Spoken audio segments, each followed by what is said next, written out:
Hi friends, it's Star Thrifter, and have another style that is supposedly been made popular again or trending. And I know that there's been a lot of them lately that I have mentioned. And that's one thing, if you sell clothing, you really got to stay up on the styles. Things are changing very rapidly. And what might have been popular even a few months ago sometimes can already change. But supposedly, this one here is something that has been made popular by the Gen Zs, and it's been made popular again. And what it is called is indie sleaze. I know, weird, right? And supposedly this was kind of popular from 2006 to 2012. Some people say it was the earlier than that, maybe around 2000s.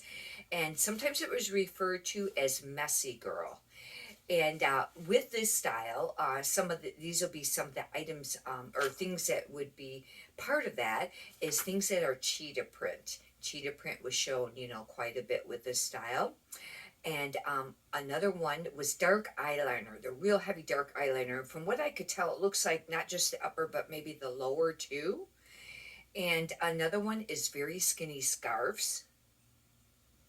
Another is snug denim. Now, the reason I stumbled across this whole thing is because I think I was reading an article about the skinny jeans because they've been out and it's been more straight leg flare that's been popular. Supposedly, the skinny jean was becoming popular a little bit again. But when I looked it up, it looked like it was more the high waist, not the low waist ones. And that's how I come across this because snug denim kind of fell along the lines of this.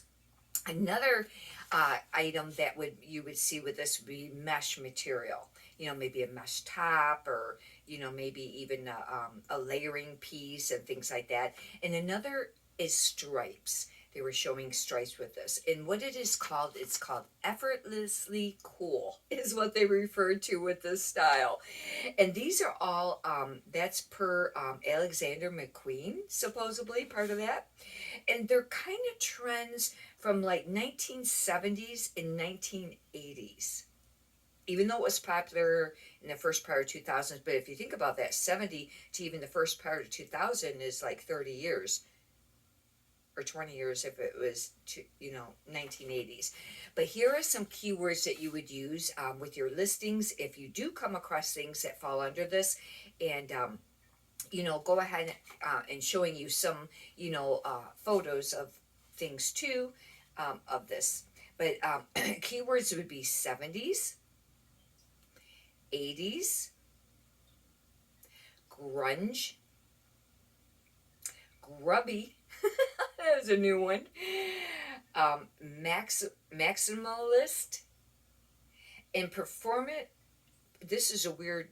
I don't. It's performatively vintage. Anyhow, that kind of gives you some ideas, but there's just, like I said, new ones coming up all the time. But it's really important now, especially if you're a clothing reseller, to stay up on this, because it used to be, it seemed like you could just list the stuff, and that's before eBay had whole bunch of the item specifics and things like that. But it seems like things sold easier. But there's a lot more competition now, a lot more probably listed, and there's a lot of platforms and different things going on. But with the clothing, what I found, a long time ago, I didn't even take time to look up style names, and I should have even then. But now I look up the style names if it has a style number, and get ideas, and put with the title what it was actually called. But these keywords, they're very important, and I try to get a few if I can, if I have room, up on the title. But then on the item specifics, I'll put it under theme. I'll add a whole bunch of keywords, and if you actually click on theme and you scroll, there's a lot of keywords listed, and you could even scroll through there and see if some of what you're listing is listed that is like that. But anyways, I thought that I would just share this with you today. Hopefully you've got a benefit out of it. Many prosperous sales to you. Have a great day. Thank you.